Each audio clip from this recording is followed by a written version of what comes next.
If you're not familiar, AARP is the nation's largest nonpartisan organization dedicated to empowering Americans 50 and older to choose how they live as they age and to age with confidence. With a nationwide presence, AARP strengthens communities and advocates for what matters most to more than 100 million Americans 50 plus and their families, including health, financial security, and personal fulfillment. So, who is in the audience today? Joyce, who do you see in the chat? Those of you who haven't already done so, please put your first name in the chat and the city you're zooming in from. Joyce? Share. I am so excited. I am seeing people coming from all over, and I'm just going to start with Pasadena. And I'm going to zoom right on to Arizona, North Carolina, St. Louis, Minnesota, Moore Park, Pennsylvania, Texas, Tustin, Albany, West Virginia. Oh, I see a Manhattan Beach, a Huntington Beach. Oh, you know what? Seattle, Washington. I can go on and on. Oh, New York City before I close out. Back to you, Jacqueline. And I'm sure there's a lot more that's there, but we can also make sure that we do a shout out later on. Back to you, Jacqueline.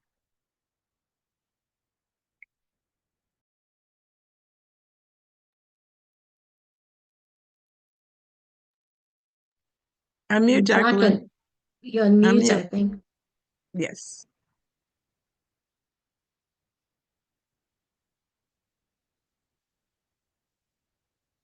Sorry about that. There you go. Okay. Again, thanks so much, Joyce, and thank all of you for sharing in the chat. Happy February. And I want to acknowledge that we did have to cancel January's Tea and Coffee Tuesday as our team, largely based in Los Angeles, were in the midst of the tragic wildfires, as maybe many of you were. But we're back this month, and we are eager to share with you an exciting program today. February is Black History Month, and we are delighted to introduce you to Angela McCrae, Executive Director of the Association of African American Vintners.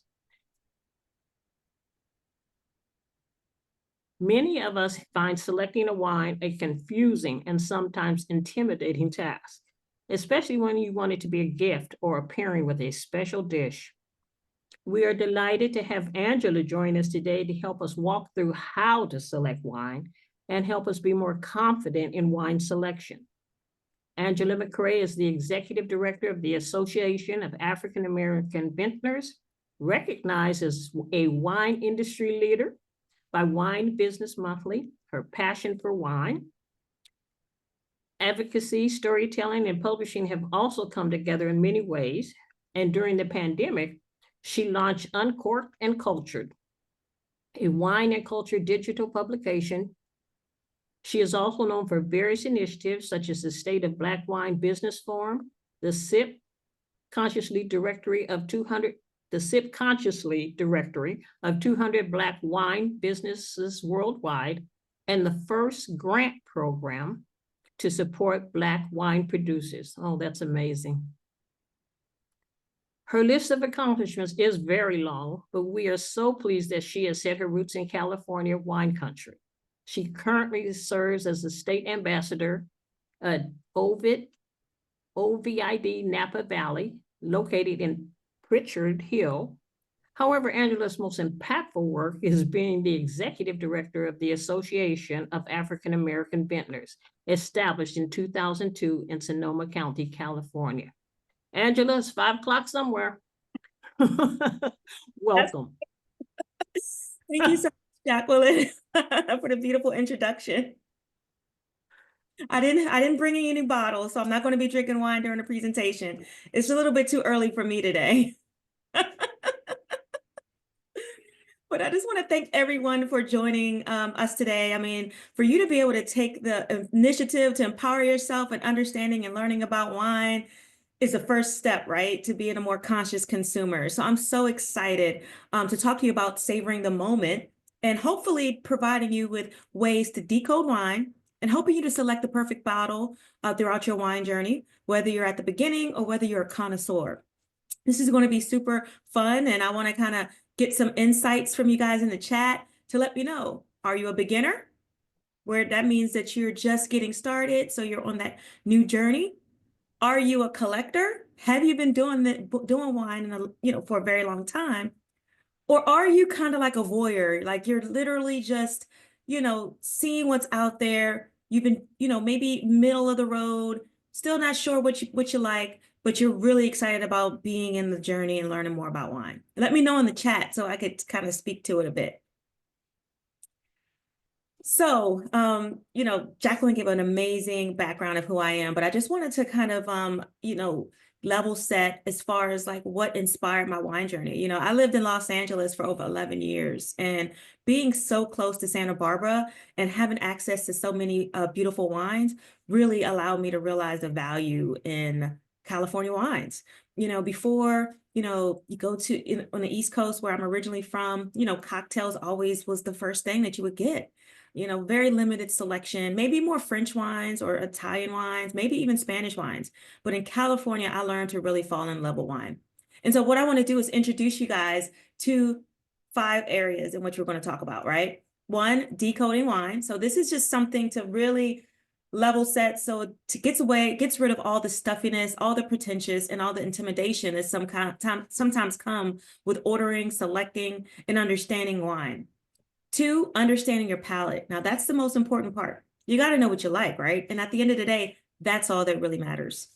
No matter what a sommelier says, no matter what the reviews say, no matter what you've heard, all that matters is, do you like it or not? And then indulging in food and wine, because wine definitely amplifies the experience of food. The food and wine pairings are always a good way to really start understanding wine in a very unique way and how it actually interacts with what you eat. Now, navigating the wine wall. Now, this is where the true intimidation factor comes into play, because you walk into Total Wine and More, you walk into a wine shop, you look at a wine list at a restaurant, and you have hundreds of options to choose from. How do you decide which one to get? Now, I'm not even going to talk about online wine, because that's a whole nother category. Then you start opening it up to thousands. But for right now, I want to at least help you guys understand what to look for on a wine label. And then, of course, becoming a collector. Now, that's when you take your wine game and you kind of step it up a notch. That's when you are a true connoisseur and appreciator of wine, and you understand, when they say, aging like fine wine, as a collector, that's why. Wine gets better, especially good quality wine. It might hurt your pocket just a bit, but at least you will be able to really learn and understand what makes wine so precious. Now, I mentioned earlier that I got through, Jacqueline actually mentioned that I started a whole bunch of exciting career in wine during the pandemic. And, through the work that I do with Uncorked and Cultured, it's really about bringing that community together of people that aren't typically exposed to wine, but most importantly, helping them understand and really drop down the barriers in wine. Breaking down barriers is what I love to do, because I want everybody to have accessible and enjoy wine. And Jacqueline also mentioned that I was the executive director of the Association of African American Vintners. Now, this organization was founded in 2002. So we're coming up soon on 25 years. And so it's an exciting time, because Black entrepreneurship has really grown over the past 5 years, exponentially since 2002. And the organization was founded by just 4 Black men who were growing grapes, making wine, some of, as a second career or as a pet project. And they needed to find community and educate each other. And so that's where the roots of the organization actually started. And now we are a go-to resource for advancing inclusivity in the wine industry. We are the Association of African American Vintners. However, our membership is broad, and we want to make wine inclusive for everyone.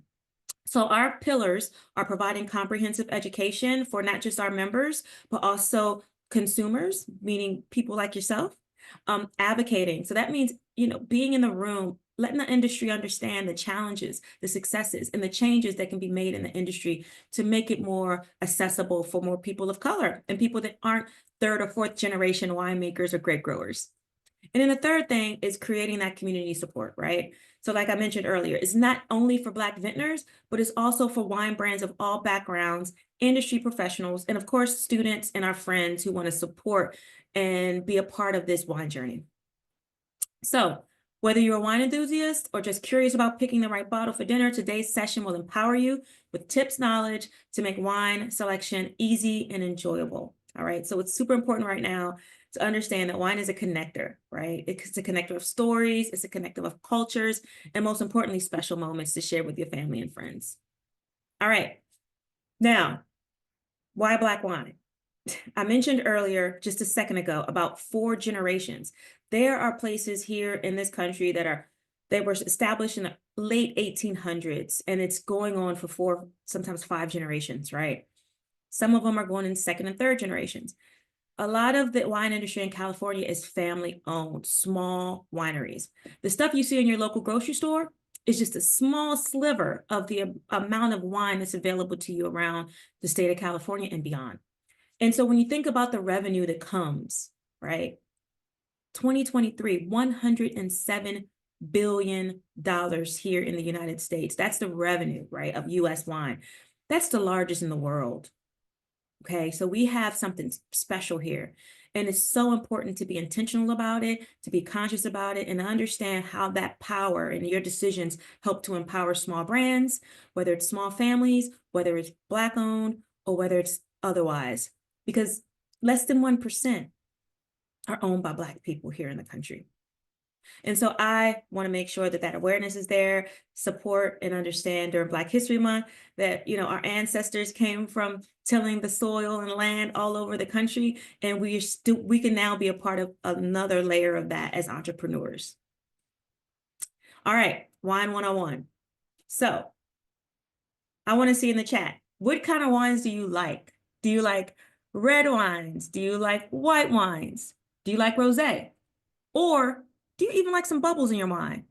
Let me know in the chat, because I want to see what's happening here in what are you guys drinking? Okay, I see some robust reds. I see some Rieslings, some Syrah. Okay, a lot of reds. Okay, 1 rosé. Okay, Chardonnay. All right, I'm loving it. No bubbles. Okay, I see you, Kim. You like all of it except white. I love it. I love it. Okay, so this is the good start because you know what you like. You know the varietal, right? Sauvignon Blanc, Champagne, Prosecco, right? GSM. Okay, we got some people that know about Grenache, Syrah, and Mourvedre. That's the Rhone varietals right there. So, okay, and then some people are just like, I know I like white. I know I like, red. So that's good. So this right here, you can actually learn from the chat, the differentiators, right? You always start with just the first 5, right? White wine, red wine, rosé, sparkling, and I'm just going to throw in the 5th one is dessert wine. That's sweet wines. I know a lot of people like Moscato, port wines, those would be considered dessert wines. So these are some of the main types of wines to understand what you like just from a categorization standpoint. So knowing that is first half the battle. Now, see, someone just put in orange wine. So now you're trying to throw in something new. And that's something that I wasn't prepared for, but we could talk to. All right. Now, I put in a QR code here that you could scan to learn more information about the AAAV, the Association of African American Vintners, as well as some articles that we are publishing and with Uncorked and Cultured. So feel free to scan that now. Oops, I don't know how that happened. Let's see here. Okay, there we are. I know what I did there. All right, sorry about that, guys. So now, decoding wine. So when you go into a wine shop, now, we already know the 5 distinctions, right? Red, white, sparkling, bubbles, and then dessert wine. I'm not going to acknowledge orange wine just yet. So you know you like one of those 5. And then, some of you guys know you like a specific varietal. Now, varietals are super important because that means it's a certain type of grape that has certain type of characteristics.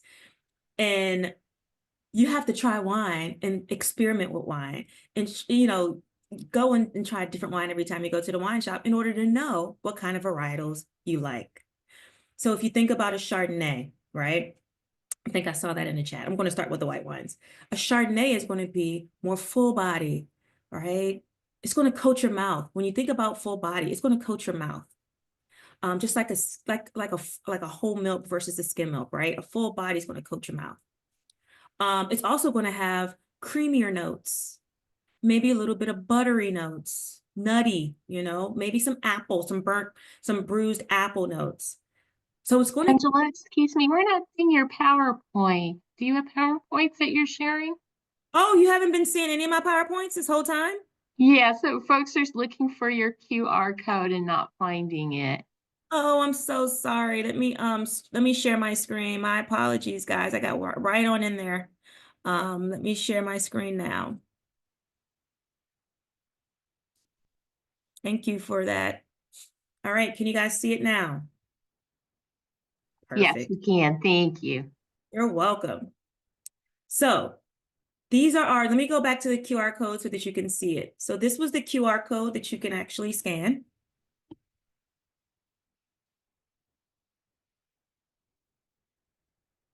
And this is where you can access the AAAV website.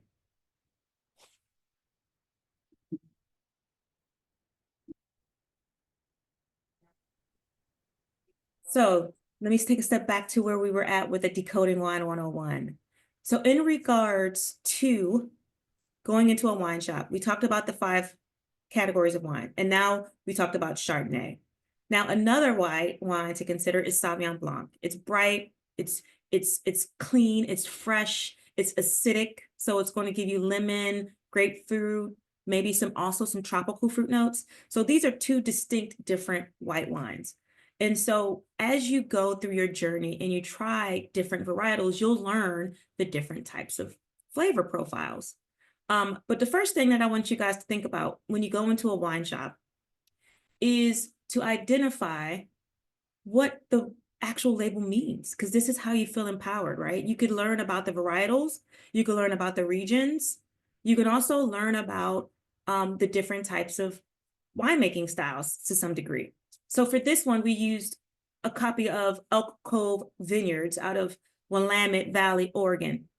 Now, wines are made here in California, but I wanted to use this one as an example that sometimes they're made in different states. So when you look at the front label, so this is considered the front label, you're going to see the producer, which as you can see is Elk Cove. Underneath of that, you see the year 2022.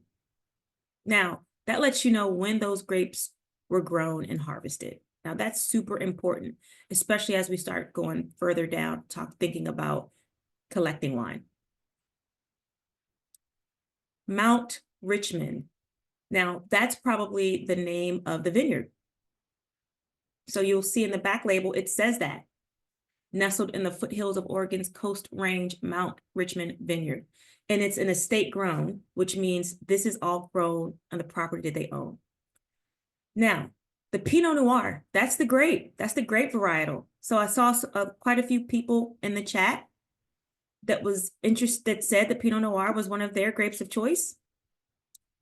So that's a way for you to know if it says Chardonnay, if it's a Sauvignon Blanc, if it's a Pinot Noir, if it's a Cabernet, that's where you'll see it right there underneath of the vintage typically. Now, when you see the Yamhill Carlton AVA, now that's a subregion. In the image to the far right, we'll talk a little bit about subregions.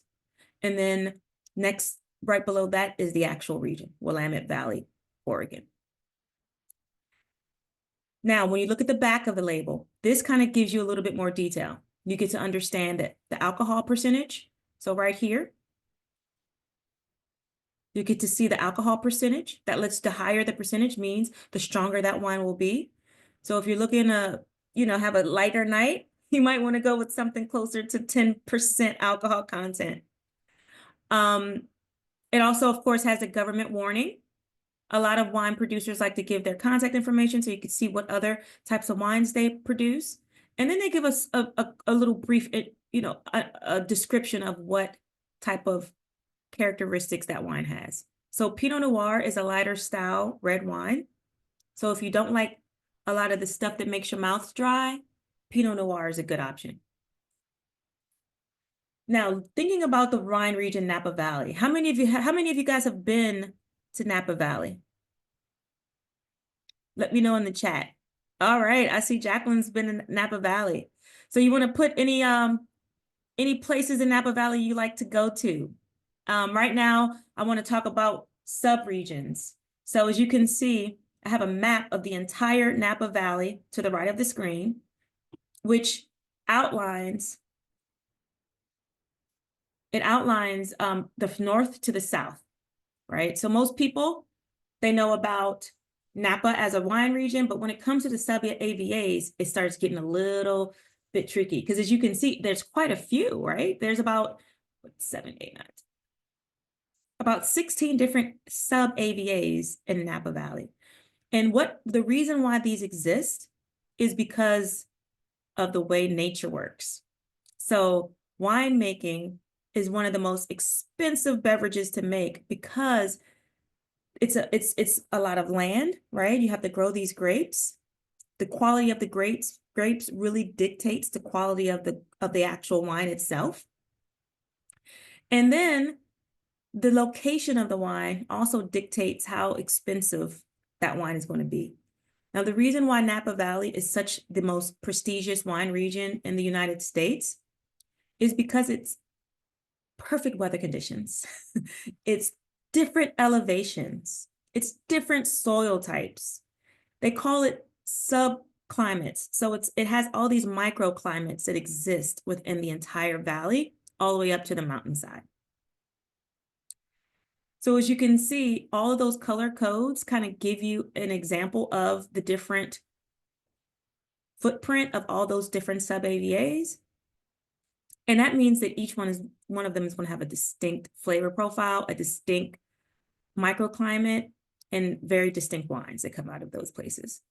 So if you're looking for deepening your understanding of California wines, and particularly Napa Valley, I recommend looking at sub-AVAs to determine what you like.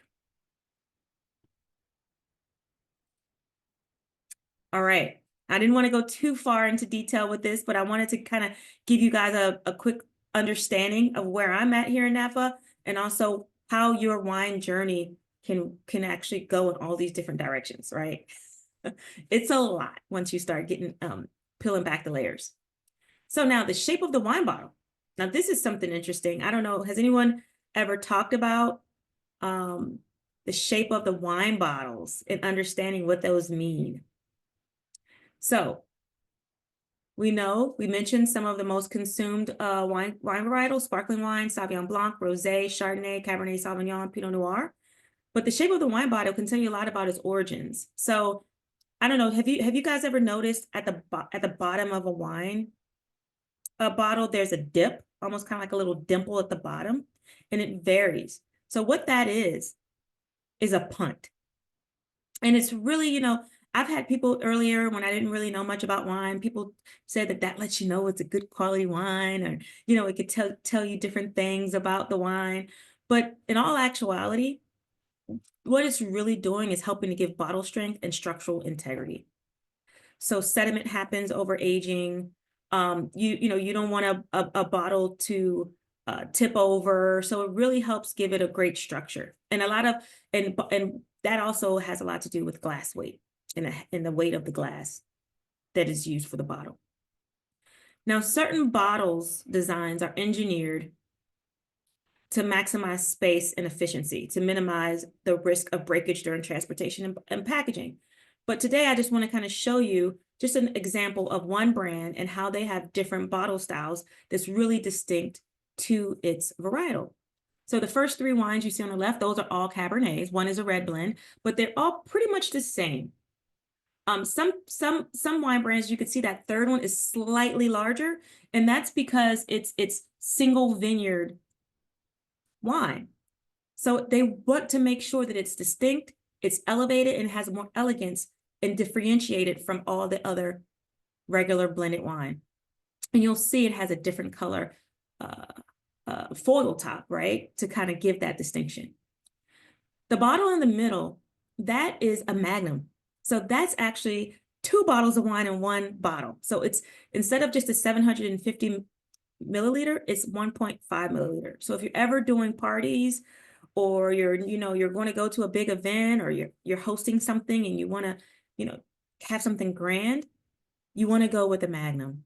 It's also better to age your wine in larger formats because it helps to make sure that that wine marinates over years. Now, I know I do not own J. Moss Winery.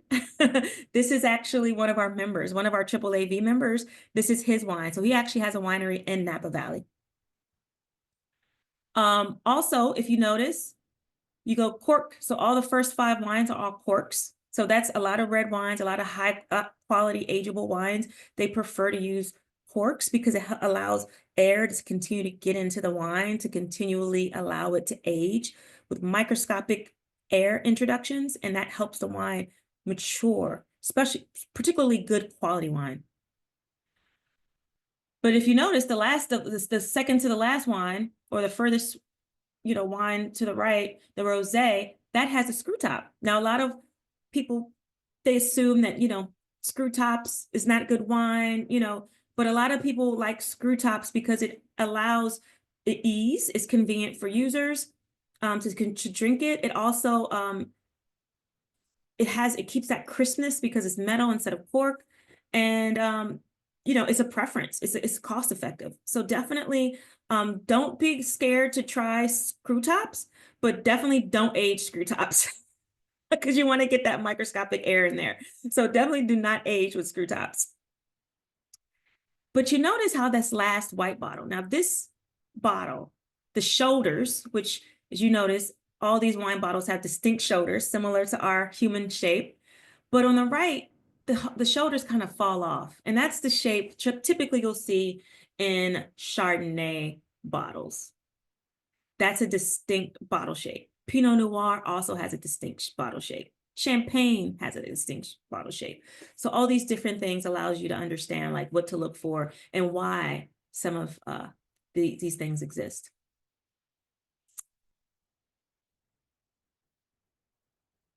Yes, Ruth, you can definitely get 100 plus bottles of wine worthy of age in screw tops, depending on the producer, and that's a choice that they like to make.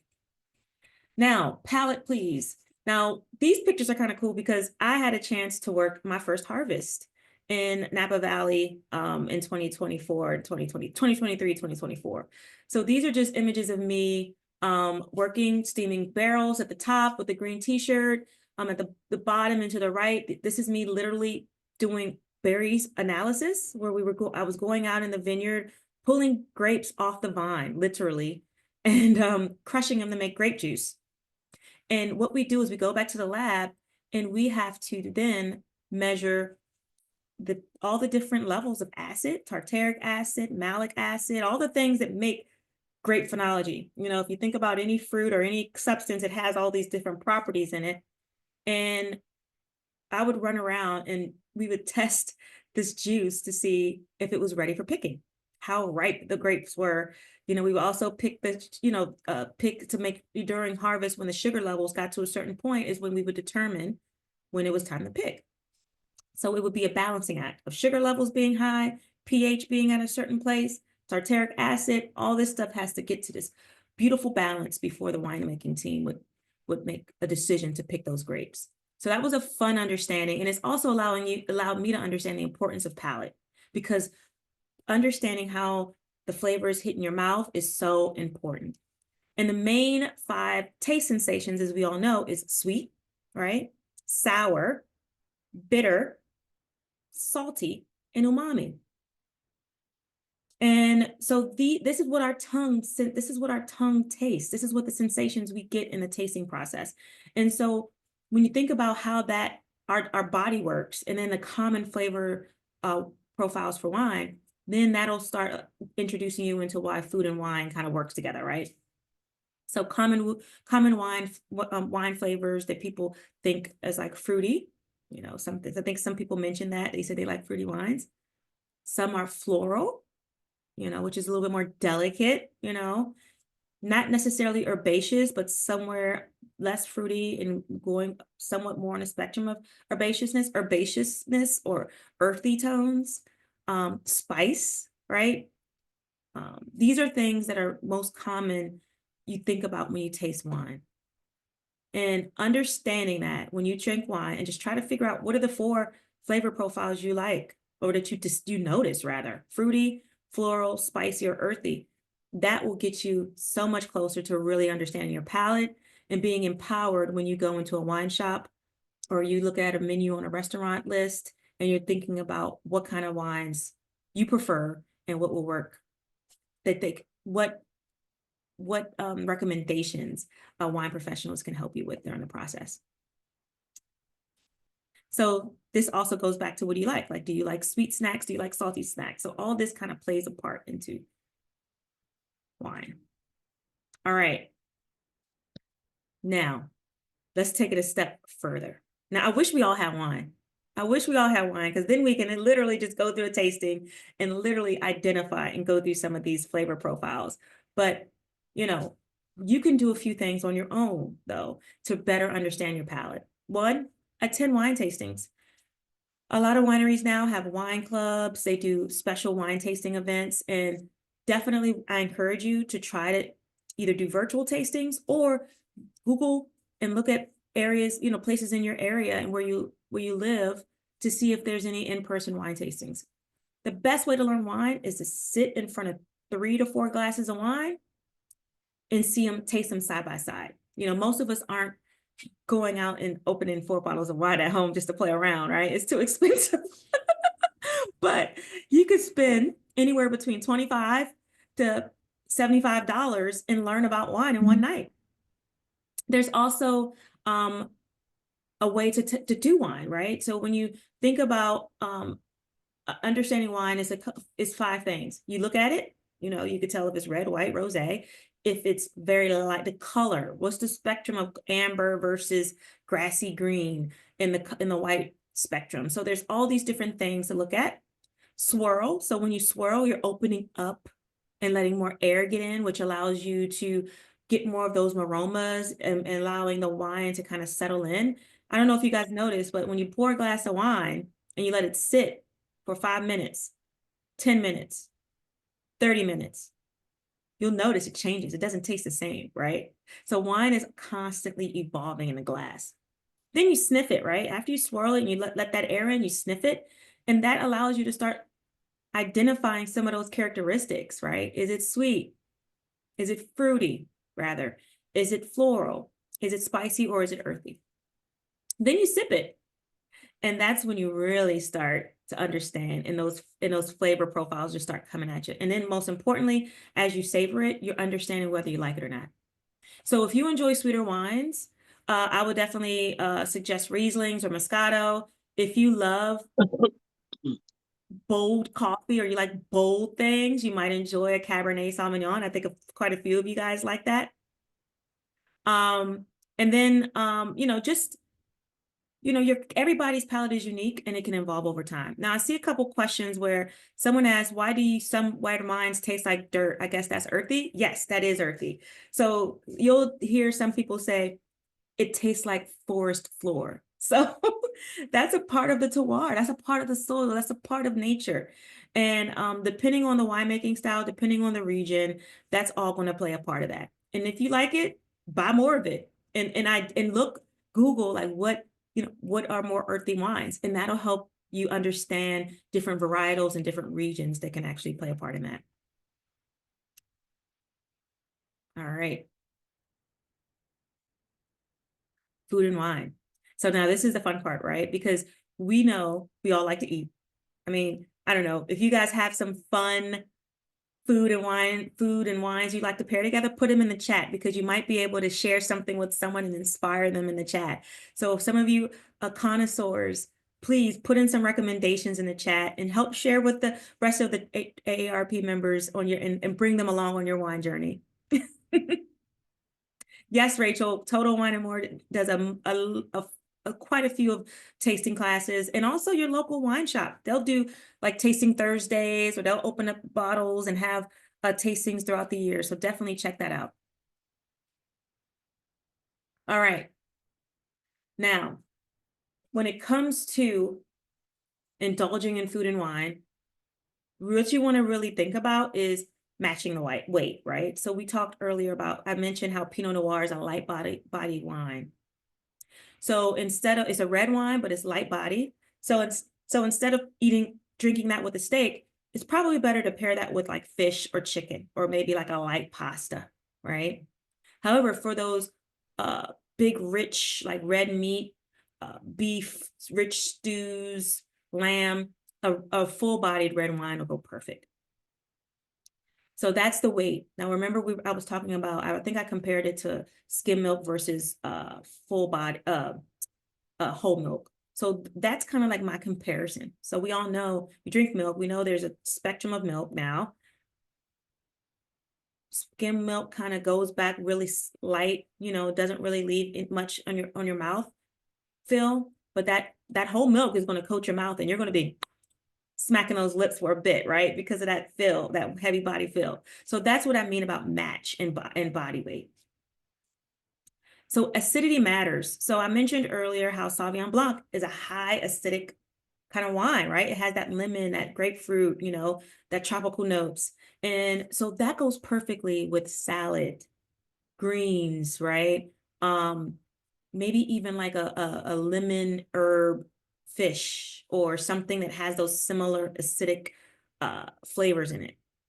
Now, acid, how you know that's in your mouth is when you drink a wine and your mouth starts to water. I'm sure you guys have tasted like a glass of wine and you're like, my mouth is watering. That's how acidity, that it's an acidic wine.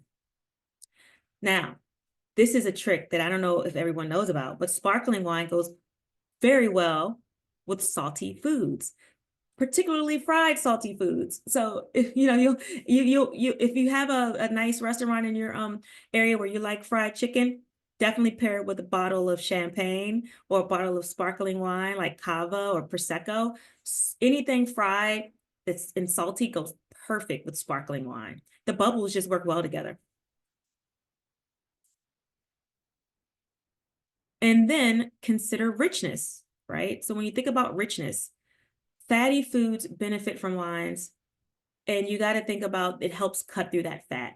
So if you are eating like a big marbly steak, right? Definitely get a wine that has that acidity as well as those tannins to really cut it down. Because red wines with higher tannins like Cabernet Sauvignon pair very well with meat, and that richness in those tannins is a perfect pairing, and it helps balance it out. Now, this is the fun part. If you like those sweeter wines, or you love dessert, those go hand in hand. So, but make sure that when you're doing that, you choose a wine with a similar sweetness level. So if it's super duper sweet, rich kind of dessert, then you should pair that with a really nice sweet Sauternes or 20-year tawny. Experiment and explore. Don't be afraid to try new combinations and discover your personal favorites, right? So some people, like I'm giving you guys just a baseline, but some people might have some great pairings that they found out on their own that's super unique. And I'm just trying to look to see if anybody put anything in the chat around any okay, I see here. There are clones of Pinot Noir grape that some winemakers grow that go well with steak and barbecue. Absolutely. And those are probably the more richer Pinots. They're not going to be the light ones that kind of go back like water, right? These are going to be more dynamic, more structured, kind of like giving you all the flavor type of style Pinots, which not a lot of people always have exposure to that, right? Because those are usually more expensive Pinots. Now, just some quick classic pairings I want to just run through really quickly. Salmon and Pinot Grigio, great light fish with a lighter style wine. Steak and Cabernet, we already know that, right? Sushi and Sauvignon Blanc, right? That fresh seafood with a crisp acidic wine goes perfect. I think we mentioned about cheeses, right? Cheese, I think Kim is saying she loves cheese with brie and things with rinds. Chardonnay goes perfect with that, right? And anything with like a creamy cheese goes well with more of a full-bodied white wine. Pizza and Pinot Noir. We was talking about Pinot Noir. Hearty pizza with a fruit-forward red wine like Pinot Noir is perfect, as well as Gamay. So, and Beaujolais. I love that you mentioned Beaujolais. I didn't want to get too into the regional stuff, just because not everybody is familiar. So, wine shops. Now, wine shops. Now, the key things, and I kind of segued into it, is to explore the varietal, which is the different grapes that we've been talking about here in the chat. The region, which we kind of talked about a little bit when I mentioned Willamette Valley and the things that are happening there. And then most importantly, the price range. Now, when I was in my 20s and 30s, I also used to look at the alcohol, the ABV. I don't know, now that I'm older, that really doesn't matter as much, but some people that matters. Now, when you go into a wine shop, one of the first things you want to do is acknowledge a person that works there, and acknowledge the sommelier if you're at a restaurant, or ask to speak to them if you're at a really nice restaurant and you really want to start learning about wine. Ask if they have any wine recommendations, right? When you go to a wine shop, Total Wine and More, or your local wine shop, just ask them like, hey, I'm looking for a wine to pair with my chicken, do you have any recommendations? Or, hey, I like fruitier wines. What are your top 3 that you think would, I should try because I want to try something new? And then when you go and you get these recommendations, just small quantities, that's all you need. Maybe buy 1 bottle here, 1 bottle there, and then eventually you'll find a bottle that you love, and then you can start buying that and become a collector. Now, when you're navigating the wine wall, it's, it's scary. You know what I mean? It's scary. I worked at a wine shop in Harlem for about 2.5 years, and I loved helping my customers. I loved helping them explore the wine wall. And so I want to make sure that you guys feel that confidence as well, so you'll be able to walk the walk and talk the talk, and then start learning the wine. So we talked about the type of wine, right? The varietal, the price point, the flavor profile, and then asking what's highly recommended. And then determine, do you want to play it safe or do you want to explore varietals? Because I've had customers that would come in and buy the same, wine every single time. And I would try to ask her, hey, well, do you want to try something new? No, I want my wine. And, oh, you guys don't have it? And she would be upset. And that's okay, because she knows what she likes. She knew what she likes. But I love an exploration. I love a journey. So I definitely want to encourage you guys to try something new. And don't be fooled by those beautiful labels. Don't discriminate against screw tops. And don't be wowed by the cool packaging. And don't get caught up in the ABV, because sometimes you might have a headache the next morning. Too much. So one of the things I did want to mention is wine shops can be like treasure hunts. You just need to know where to start. And one of the things is, if you want to be budget conscious, look at wines outside of the US, because we mentioned $107 billion industry. It's because our price points are pretty high. So I definitely recommend looking at some other international regions like Portugal, South America, South Africa. These are and Italian wines are very affordable and delicious, and something that we don't always have access to in California, but it's worth trying if you want to, look for something different, new, and be budget conscious. All right, so I've had this QR code here for you, and this is this will take you to the Subconsciously directory. So this is the directory I was mentioning, where we have over 200 Black-owned wine businesses around the world featured in this directory. Quite a bit are from California. We also have it categorized by wine producers, where you could just find winemakers. You could also sort it where you can find wine shops, right? Different retailers where you could go in and support and put your dollar, through the pipeline in a different way. Distributors and also people that have wine subscriptions and wine clubs. And this will help you really engage and learn and get familiar. I saw earlier someone mentioned they love the McBride sisters. Now, the McBride sisters are phenomenal. They are the largest in the world, the largest Black-owned brand in the world. And it was because they leaned into Black girl magic. That was something that they felt they wanted to do in a time of unrest during the pandemic and right after George Floyd's murder, and it created so much wealth for them, and it made them the #1 Black-owned brand in the world. And that's their story is phenomenal. How those two women met as sisters, because they was raised in different countries, and how they met and found out that they were sisters. You definitely should look that up because their story is phenomenal and is such an inspiration. Now, one of the things I want you guys to think about is becoming a collector, right? What do you need to do? Now, this is taking your subconsciously journey to something else, because now you're buying a bottle of wine in 2025, but you might not drink it until 2030. Right? Or for some people, if depending on, how you like to drink your wine, you might wait until 2040. So some people age their wines 5 years, 10 years, 15 years, and even some up to 20 plus years. Does anyone have any aged wines in their cellar? Does anybody have any aged wines that they have? If you do, tell us what it was and what year. Oh, Stephen has a 1964. So are you going to ever open that, Stephen, or is that just going to be your trophy in your cellar? I think that's something that's fun, right? Okay, Chianti. Oh, nice. All right, 2008 Montebello. Okay. Oh, my deathbed. That's going to bring you back to life, huh, Stephen? So this is all exciting stuff because I love that people are sharing in the chat what their wine journey is and where they're at, and it'll hopefully inspire you. Now, one of the things, if you have a 1964 wine, I'm sure it's in the most darkest, coolest cellar somewhere where it's the consistent temperature, because that's the most important part.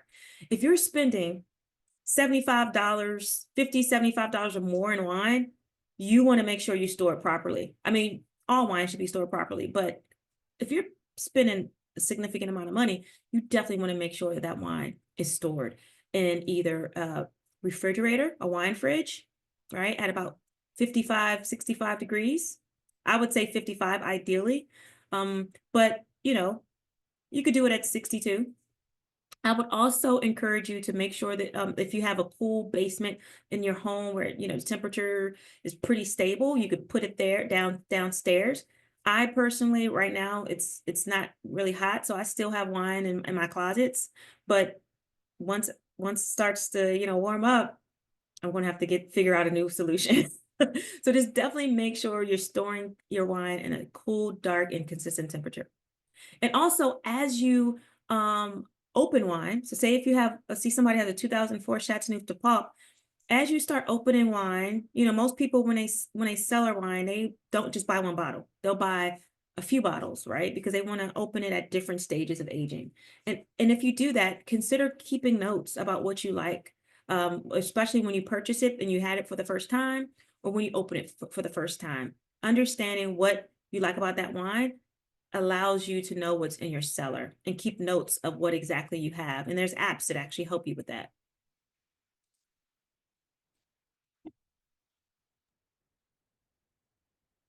So one of the benefits of becoming a wine collector, buying your wine early, right? Because you get it at a better price. So so I see here that someone has a 1956 Barolo. That's nice. That is an AARP eligible wine. You know that if you were to try to purchase that would be so expensive, if not thousands of dollars, right? However, if you bought it in 1958, you probably only spent $30 for it, if that, maybe even $15 for it, right? Because that's how wine works. So buying wine early when it first is released or when it's still young is the best way to go. And then waiting for it to age and develop is the most cost-effective way to enjoy the wine and the aging process. And the things you really want to think about when purchasing wine is the price, the age, the vintage, meaning the year that it was actually great, the grapes were harvested, and that's that year that's always on every wine bottle. The quality of the wine. Now, one of the things, quality is sometimes a hard identifier, right? You can always research and look online, but I'm going to give you a trick. If you taste the wine and you like it, and it's like, oh my God, I like it. It's good. It has all the flavor profiles I like. And if it has high acid and high tannins, that is a trademark of Mother Nature's preservatives, natural preservatives. And having a high levels or noticeable levels of acid and tannins is Mother Nature's preservative, and that is a sign of a good quality ageable wine if it's structured and balanced the way you like it. So that's just a little tip. So if your mouth waters a little bit when you taste it, if you feel a little bit of cotton mouth, a little gripping in your palate and your back palate, those are the two distinguishers that this is an ageable wine, and it's only going to get better with time.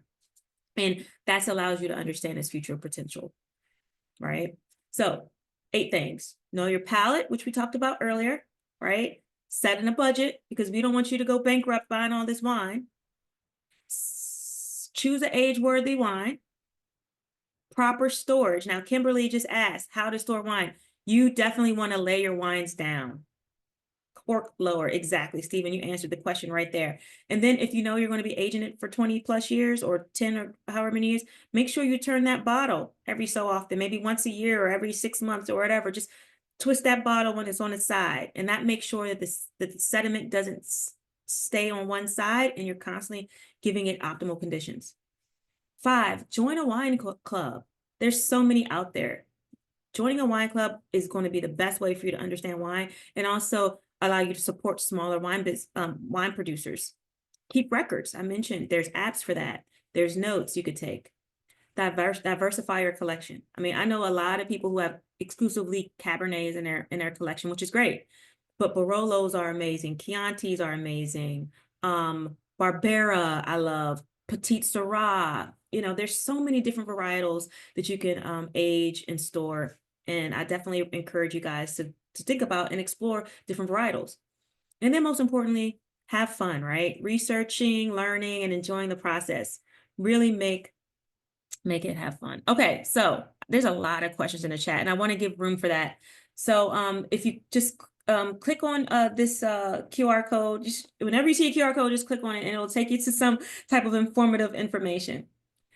And then this is what you could do to make wine more inclusive, right? You can ask for Black-owned wine producers. So if you go to that Subconsciously directory, ask for any of those winemakers. Google what are the top winemakers, and some of this information can come available to you. These here are some of my favorite 3, you know, because it's important right now for us to understand, especially when there's new entrepreneurs coming into the marketplace. A majority of these businesses are self-funded. A lot of these entrepreneurs are also balancing full-time jobs, and and they see this business as an extension of themselves. Now, if you're interested in learning more about the organization, we mentioned earlier that I helped launch the AAAV Wine Entrepreneurship Grant. So we have been providing $5,000 grants and financial assistance to our members for the past 2 years. So right now we're fundraising for the 3rd year. So if you're interested in helping and supporting that, you can always click on that QR code, because we're so excited with the growth and opportunity and resourcefulness of our members. All right, and if you have any questions, you can always reach out to me. Thank you so much, Angela. You shared a whole bunch of good information. I learned a lot. We only have time for a couple of questions. So Joyce, what questions do you see for Angela? I know there are a lot of comments, but. I know there's a lot of First of all, Angela, thank you so very much. I mean, I need to make sure that I get a copy of this one, because you answered 99% of all of my questions, but there's just a couple in here that I think we'd like to go over. You mentioned about palate, which was number 1. So do women experience extreme changes when they are like in their hormonal changes? Do you know anything about that?